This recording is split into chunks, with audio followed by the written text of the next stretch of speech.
2, 3, 4, 5, 6, 7, 8.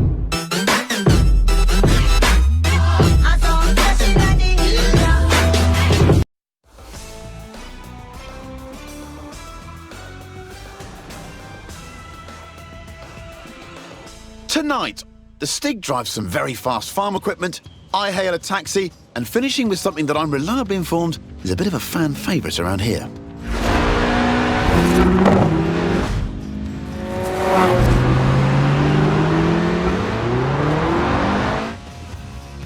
I'm Chris Harris, and this is the Top Gear Horizon Special. Ah yes, the Stig, our very own UFO, unidentified fast object, the world's least obedient racing driver. Right then, the Lotus Elise, a 90s classic based on the age-old roadster recipe. 2 seats, engine in the middle, rear-wheel drive. Not an ounce of fat. This is what driving is all about. You've got it. The trick with drifting is to not actually spin, but to almost spin for as long as possible.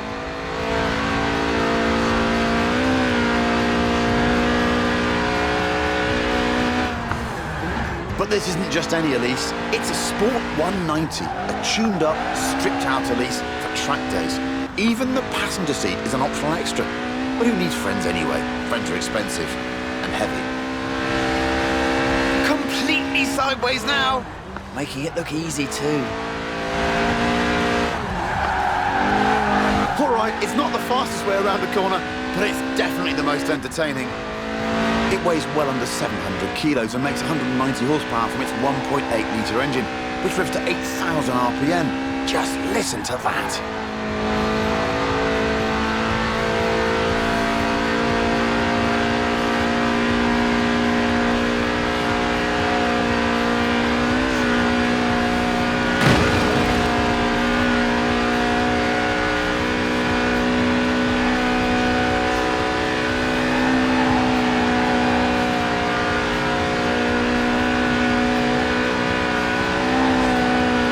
Of course, because it's a Lotus, it sticks to the famous philosophy of the man who founded the company, Colin Chapman. Simplify, then add lightness, he said. The Sport 190 also adds a full roll cage, just in case. Yes! That's it! The honourable art of drifting.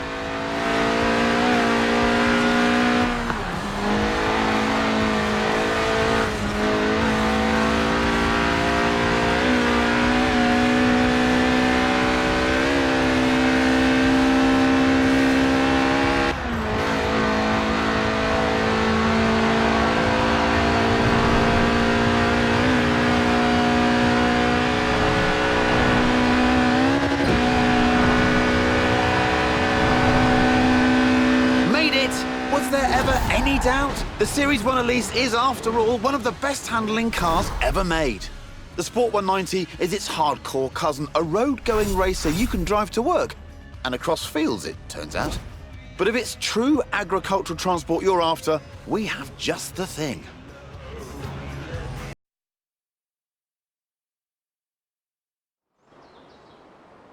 Ooh, a BMW 1M. Great car. Hang on. That's my BMW 1M.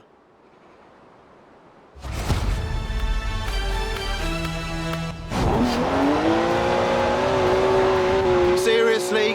Not funny. Who gave Stig the keys? 3-litre straight 6, 335 horsepower, 2 turbos, and as much sideways action as you like. I mean, I literally just cleaned it. Now it's going to smell of onions.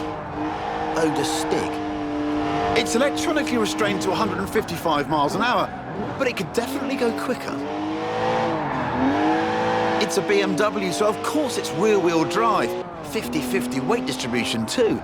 It's a natural-born drifter.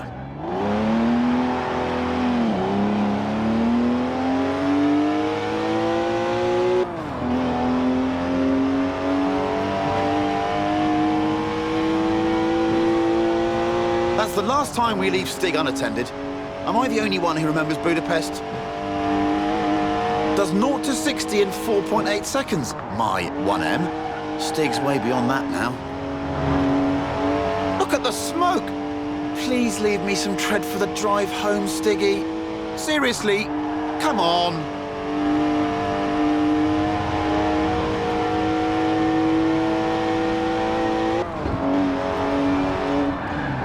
Well, this isn't stressful to watch. Not at all.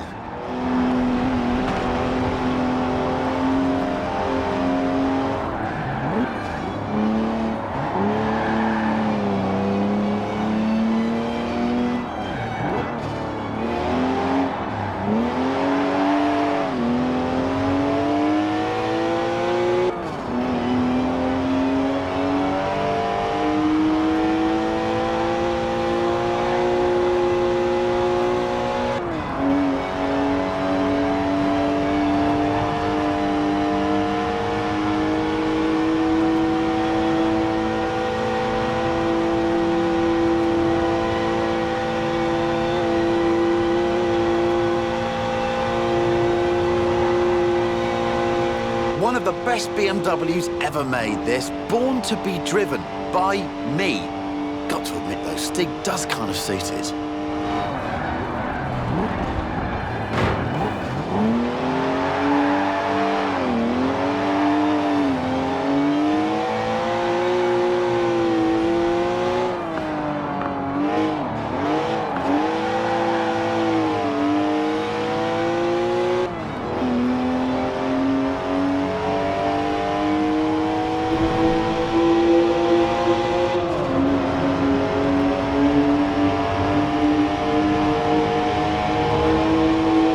There now. Oh, what a shame. I was really getting into that. Just park it up now, Stig, and mind the curbs.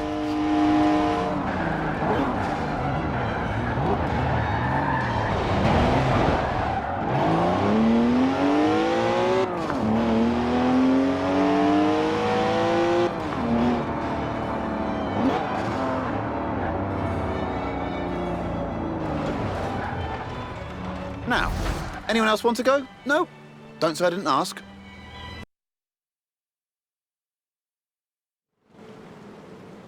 Right.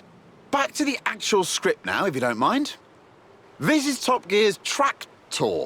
It's a tractor, obviously, but with a 5.7-litre Chevy V8 making 500 horsepower. And here comes the Stig again. Farm Stig. Born in a barn, they say, weaned by pigs, can plough a field in under 6 seconds. There's a speed camera on the M68. Rumour has it, it only flashes above 87.2 miles an hour. Our tractor has been officially clocked at 87.2 miles an hour, making it the world's fastest tractor. But I reckon it'll go even faster.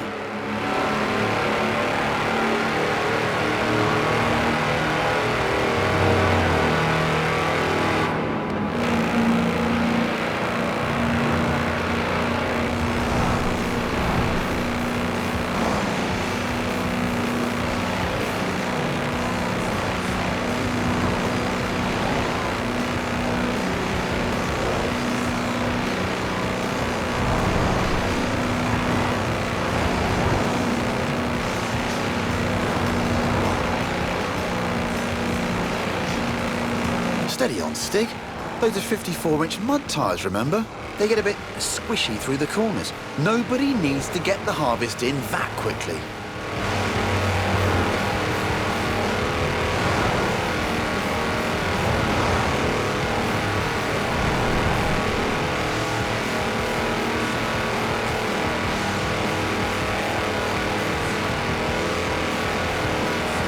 Right, here comes the speed camera. Hope they put some film in it.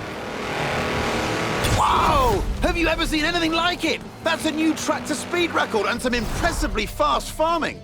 If you want to spread slurry in a hurry, you know what you need. Now, though, it's time to hail a ride in something completely different.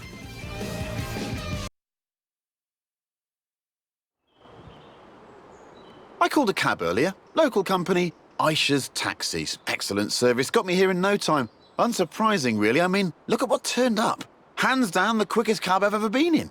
Which got me thinking, how fast could this thing actually go? So I had a word with Aisha, asked if we could borrow her cab for a trip to the seaside. to Bamborough Beach, in fact, where we could stretch the taxi's legs a bit. Although, I might have forgotten to tell her who'd be driving. You've guessed it. The cabbie who'll always get you to your destination very early, but probably won't be anywhere near where you asked to go.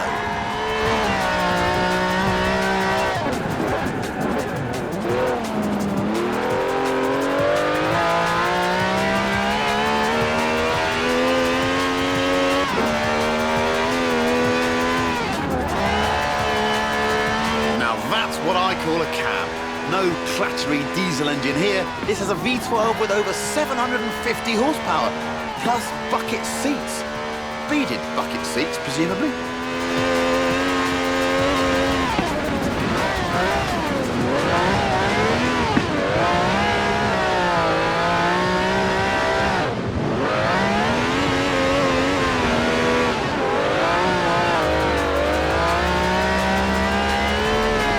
From now on, I say all cabs should have wide bodies and flared arches.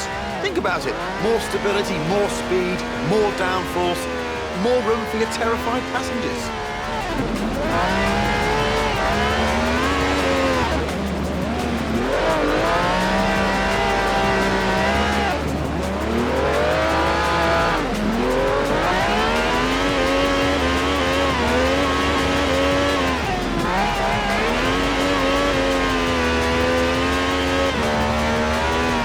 Even has slick tyres for maximum grip on a bone-dry drag strip, so they should be interesting when we hit the beach.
From the stick there, I'd say we're nicely warmed up for the next bit.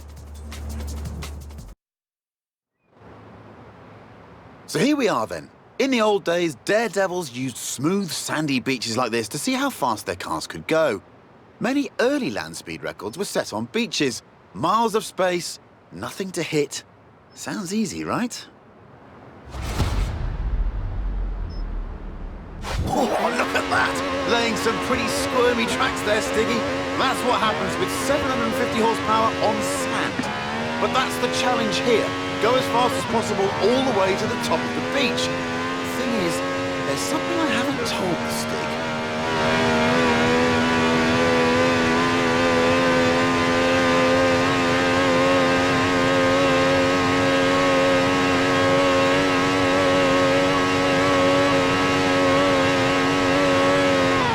Record rules say you must do 2 runs, 1 in each direction, before the clock runs out. Which means, Stiggy, pulling off the world's swiftest U-turn, which of course is when the handbrake comes in handy.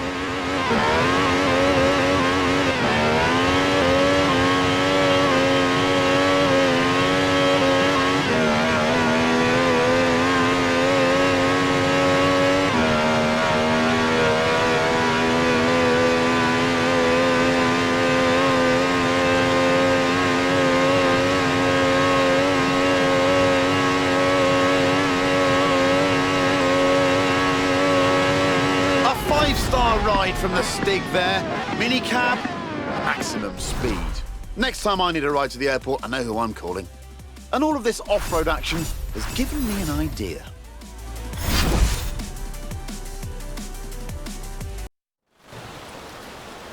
This is Project EAT. That's EAT for E-Class All-Terrain. It's a modified Merc built by the Top Gear magazine team for finding bears in the woods. Not many bears around here, though. Mostly badgers. Still, there's definitely some terrain. Lots of it. All you need is a good sense of direction. Or not. Here's Stig again, looking lost. Terrified of maps, apparently. Inner compass points directly south. The EAT has a silky smooth V6 diesel. It'll do 155 miles an hour on the road, but where we're going, we won't need roads. First up, it's a trip to the top of Glen Rannoch, by any means necessary, and against the clock, naturally. But don't worry, it has knobbly tyres, and a roof rack for carrying extra knobbly tyres. In 400 yards, turn left. Turn left.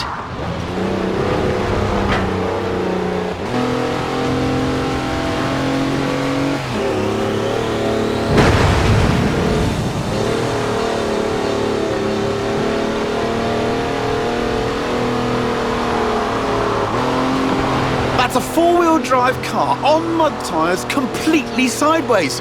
You'd do well in rallying with skills like that. Top draw drifting, I reckon. Who says you need an SUV to go off-road? The EAT has four-wheel drive and air suspension to smooth out lumps and bumps and everyday obstacles. Ancient burial mounds, for example.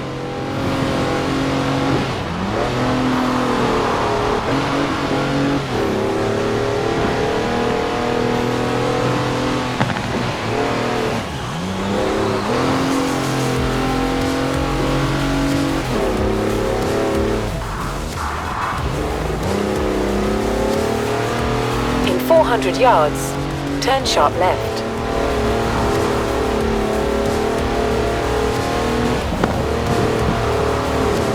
Turn sharp left.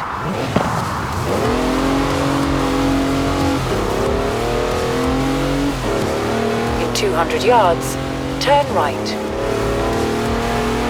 Turn right. In 200 yards, turn left. Turn left.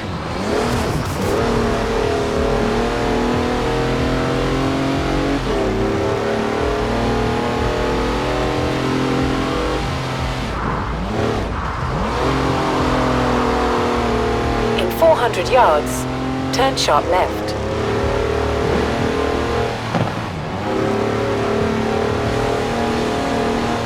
Turn sharp left. It also has 340 horsepower, more torque than a cruise ship, and gets to 60 miles an hour in just over 5 seconds.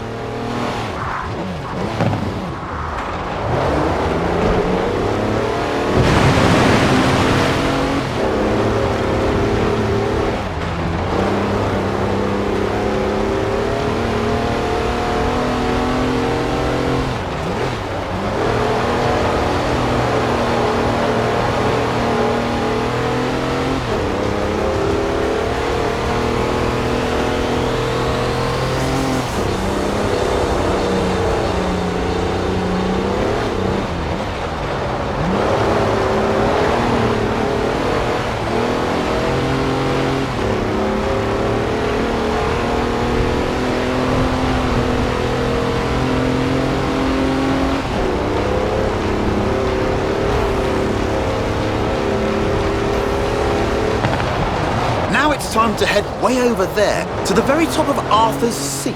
But first, what goes up must come down. That's some proper hang time. Actual air suspension.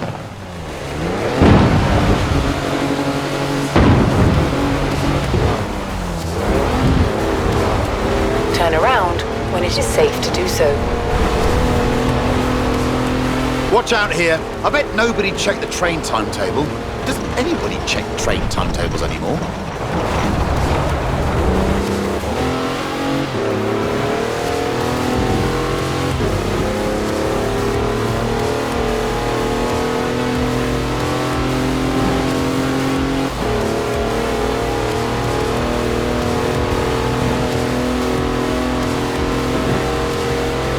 It's full of home comforts, the EAT. Charges for almost anything you can charge. Cozy ambient lighting, even a portable espresso machine.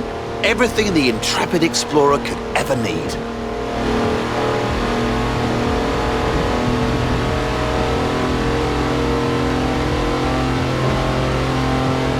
At the roundabout, take the first exit.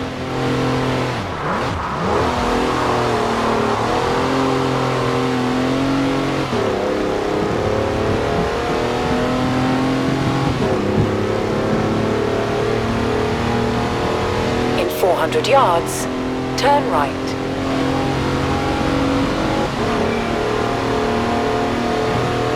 Turn right. All right, all this adventure kit's had a tiny effect on the fuel efficiency. Good job the roof rack holds 2 cans of diesel, and there's another one in the back. Just don't confuse them with your drinking water.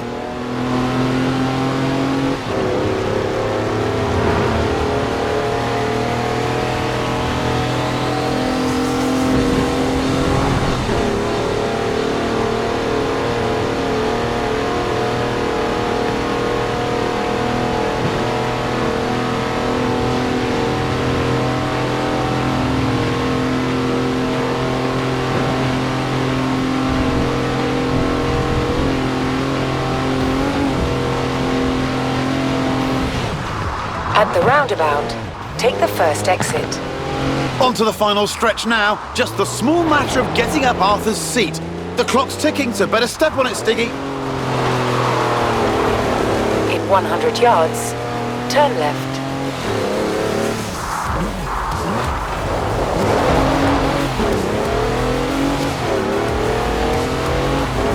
In 200 yards, turn left. Turn left.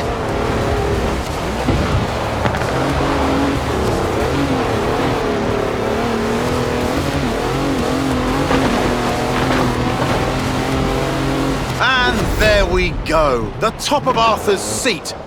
No idea who Arthur is, by the way, or why his seat's so big. Nice view, though. Shame there's no time to stick around.